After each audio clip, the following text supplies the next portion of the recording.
Good evening, good night, good afternoon or good morning, wherever you are. It's Abs of October Red, and we are back once again with news and reviews.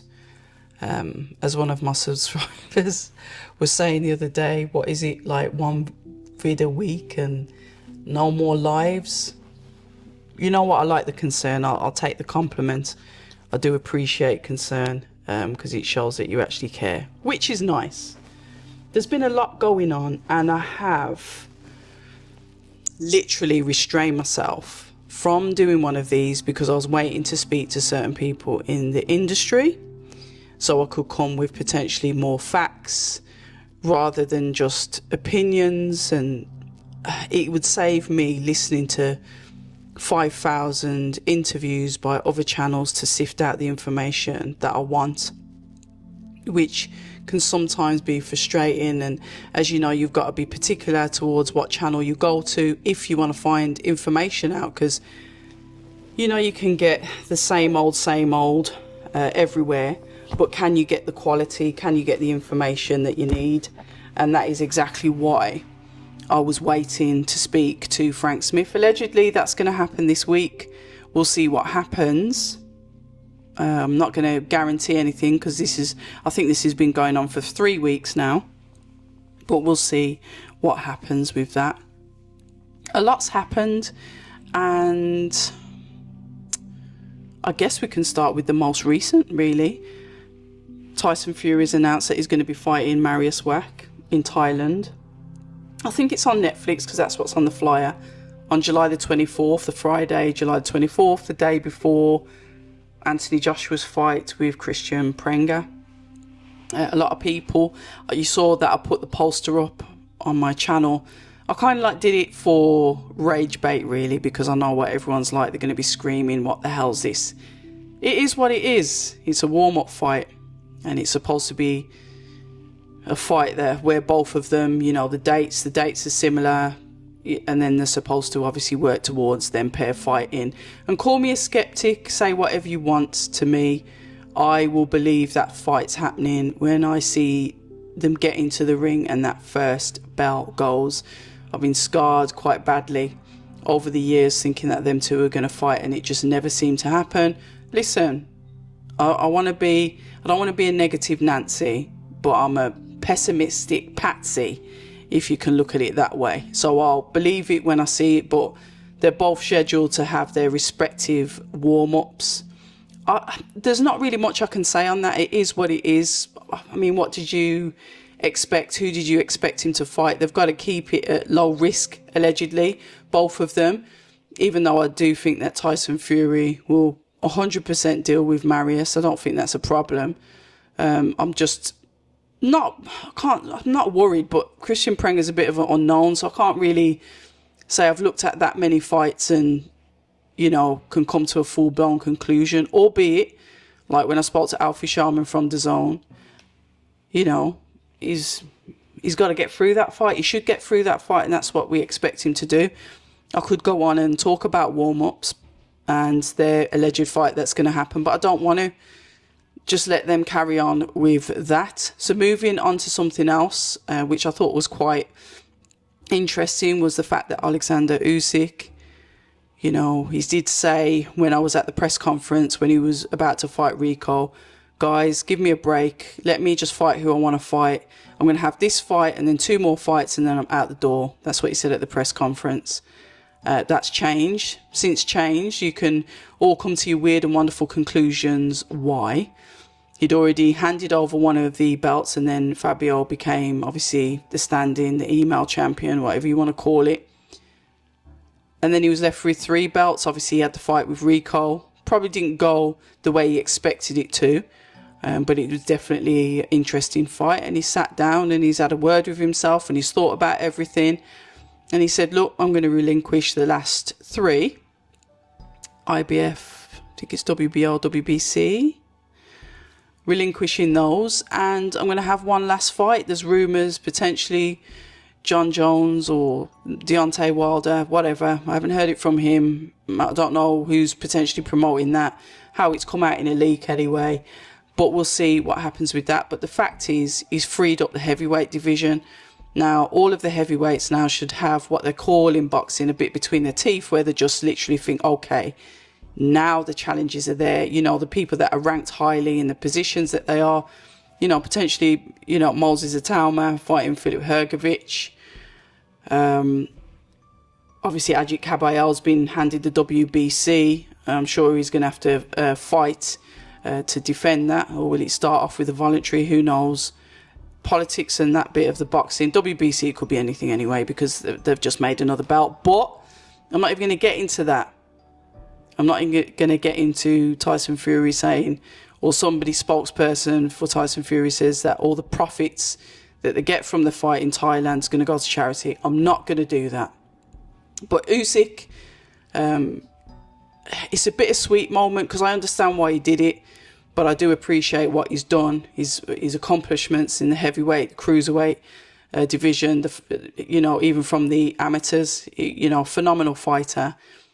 And I guess that, you know, the realizations kicked in with, yeah, I probably don't need to fight any more people. I've won and I've defended, etc., etc. You can argue amongst yourselves about who he's had the defences against, and there's potential other fighters that have lost out on a chance to fight him, but that's just the way it is. He's potentially going to retire at the top, have this last fight, money grab, and sail off into the sunset with his family, whether it's in Ukraine or Spain.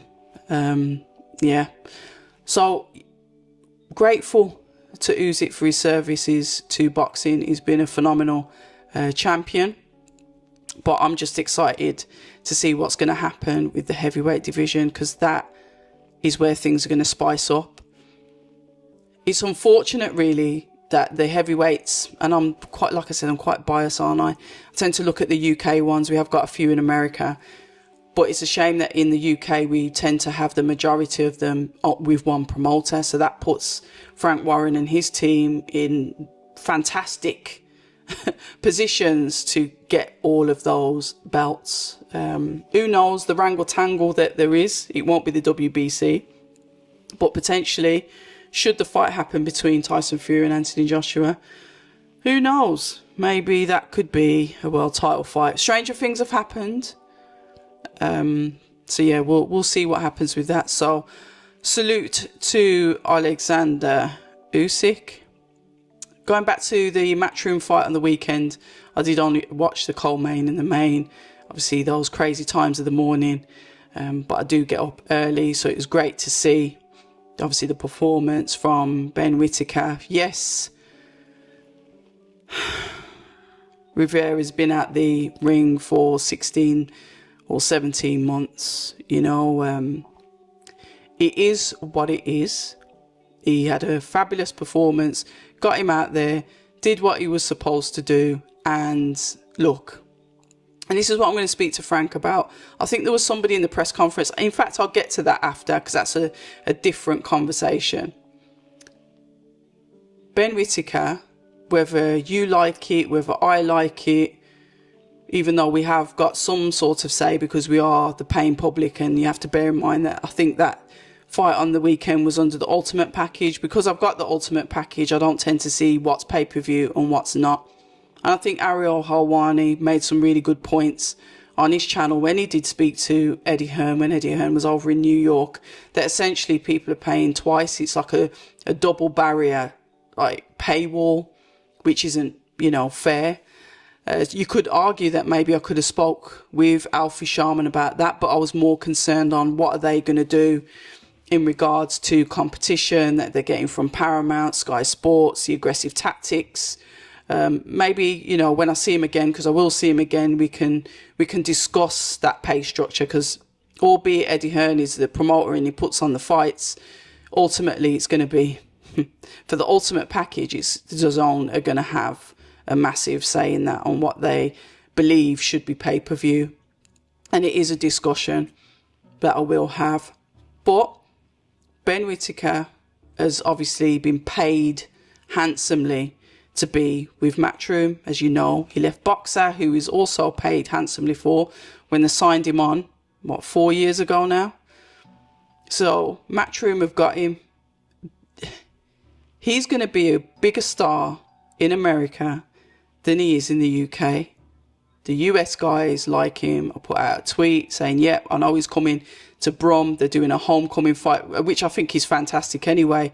I'm never going to argue when I can just roll out of my bed and go and watch a fight in Brum rather than going to Manny London or even contemplating get a ticket abroad. But Ben Whittaker is a US fighter. I want your feedback on that, but that's my opinion. I think he can be built really strongly out in the US because they appreciate him more. The UK is really funny when it comes to talent. And I know this is a little bit of a digress, but when you look at film stars, actors, actresses, a lot of them didn't get the parts over here. They never got the opportunities over here, but they've gone over to America and been really successful. Sometimes that's just how it works. And I do believe that's the same kind of ingredients, the pattern for Ben Whittaker. I believe that he'll be phenomenal out in the US. They are going to build him very, very carefully. And everyone can sit here and say, Shalom didn't do a good job with him and he wasn't matching him properly, etc., etc. Anyone can sit there and say that, but I do believe Matchroom are going to be cautious and careful with him.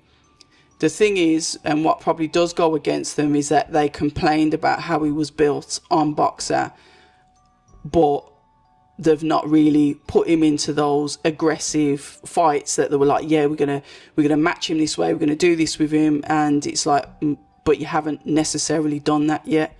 However, he's going to be a prize for them. He's going to be an expensive prize for them. He's going to be worth the investment, I believe, because I think they'll get their money back and more because of his star power, because of how he is and who he is. So I believe that they're going to manage him in a way that they will incrementally build him up to where he needs to be. If you think about your investment, you take your time with it. And there's nobody that's more impatient than boxing fans, me being one of them that have said, come on, okay, what are we doing with him then? You know, he's left Boxer to come to you. So, you know, what have you got in store for us? Potentially, you know, the WBC, there were 1 and 2, I think, with the WBC at light heavyweight, or 2 and 3. And that fight was ordered at the convention. Eddie said, nah, he's not fighting yet. We're going to get his American debut. And that was supposed to be, obviously, the Boots, the Virgil Ortiz and Boots. And that never happened. So he was left waiting. Then he had a fight. I think it was in Liverpool. Obviously, he's had his US debut. A nice, good turnaround for him there. And it's like, okay, they're going to incrementally build him. They have to. You cannot throw him to the wolves because that's, you know... I'm not saying that's what we want to see, but we do this all the time. We do it with Moses. Oh, he's not. His chin hasn't been checked. He's not fighting anyone. And sometimes you have to sit back. And I think a lot of people could do with going back into history and looking at the stars that we've had in history and seeing when their key fights were. Fighters were fighting more often. Don't get me wrong. Longer rounds, quick succession. But they were still incrementally built. They weren't going for names until later on, maybe 20 fights in. Ben Whittaker's only had 13 fights. So albeit I'm an advocate of, yeah, get him out there, let's test him, etc., etc., I do see the point in how and what they're doing. But one thing did surprise me, and it was post-fight press conference. Obviously, I was up in the morning, so I watched that live. After the key events, and I was surprised that Eddie bit that journalist's head off. To be fair, he seems to have had some interaction with him before, but I was surprised to hear Eddie like really bite at him like that. I understand he was sticking up for his fighter, but he was very dismissive towards the questions that were being asked. Now, to me, that's not like Eddie, because usually you can ask him anything. You guys have watched the conversations that I've had with him. You can ask him anything. I've asked him what's he going to do with Ben. I've said it, when's he going to have this step up? So I know that is very, very out of character for him to answer like that. But by the by, he did, and that reporter got his head bitten off. He was sworn at, etc., etc. And it was like, who am I watching at this press conference? But I get it. He was probably being a bit defensive towards Ben. And sometimes, you know, I spoke to Joel Gallagher. Sometimes you got to step in the way of your fighters and take a couple of bullets or do what you got to do to defend them, whether you like it or not. That's what he did. I thought it was a little bit out of character. But like I said, Eddie Hearn is usually someone that just answers questions straight. He just gets on with it. It's like, whatever, ask me what you like. You don't have to script anything. It's always been like that. Because he knows how to answer questions, but I don't know. Maybe he was just tired. You also heard, I think it was in that press conference, and I think Dana White had a press conference as well. Dana saying that basically trying to get him and Eddie in the same room is probably going to be one of the most difficult things that Seller and Turkey can do, where Eddie was like, nah, I don't want to do it. And then he was like, you know what?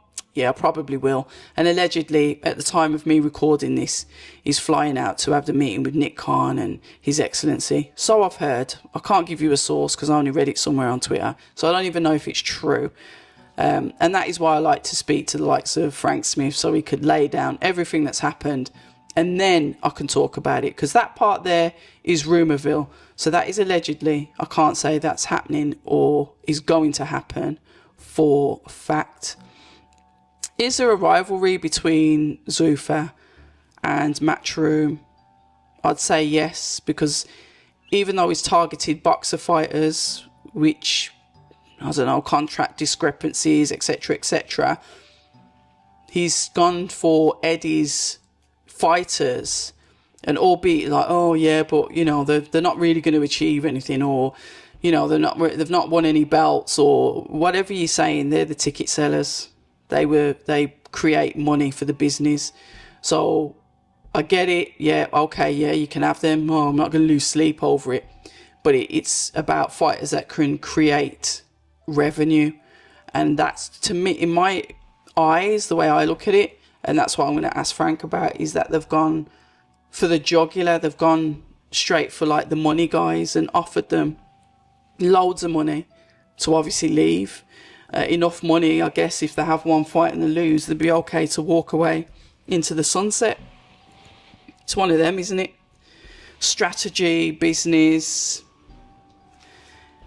There's plenty of ways to look at it, but I do see why Zuffa have aggressively targeted in that way, because it's about money, it's about revenue.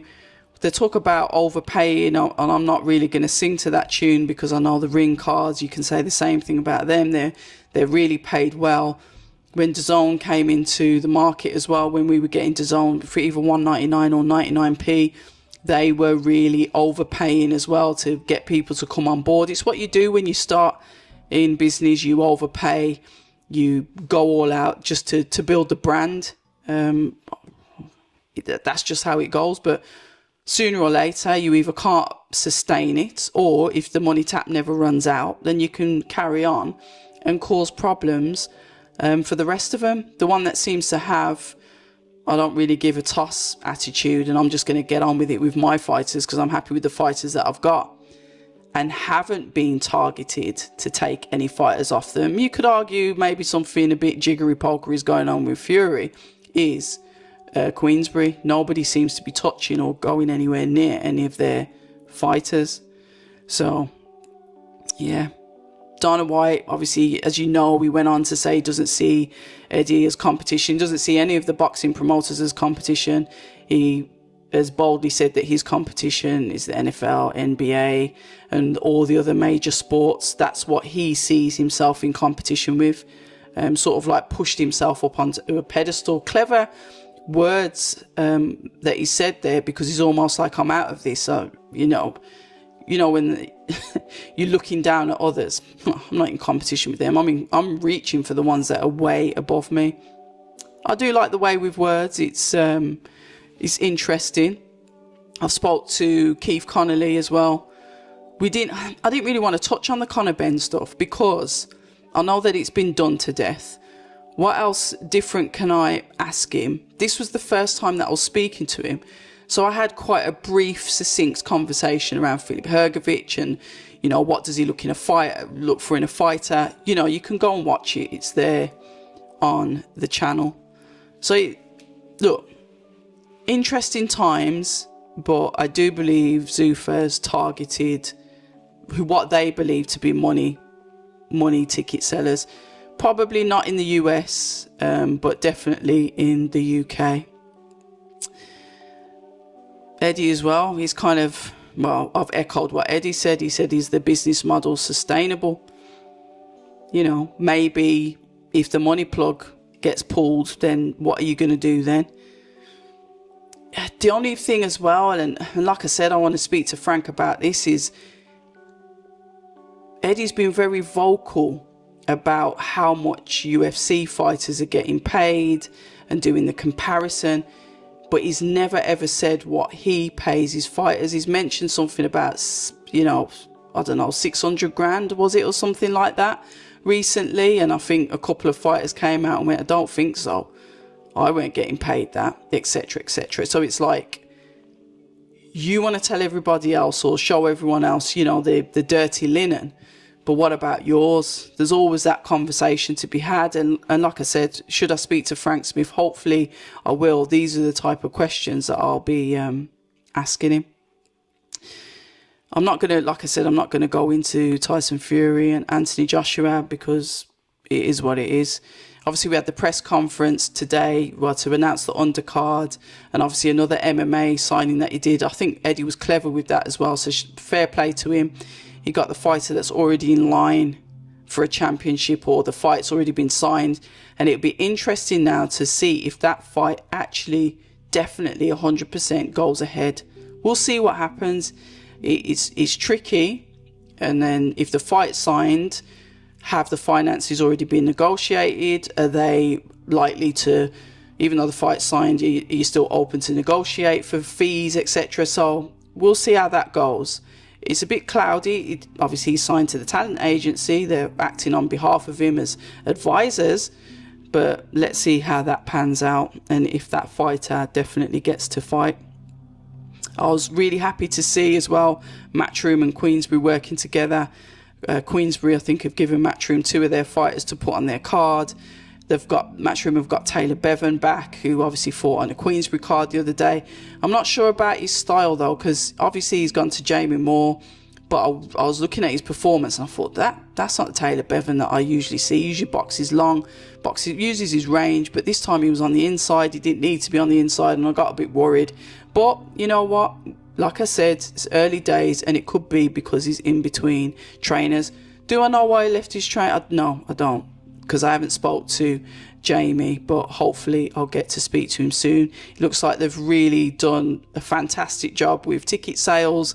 80,000, I believe it's sold out already. It's going to be an epic, historic event as well. You've got Paddy Donovan versus Tyrone McKenna. I really like that.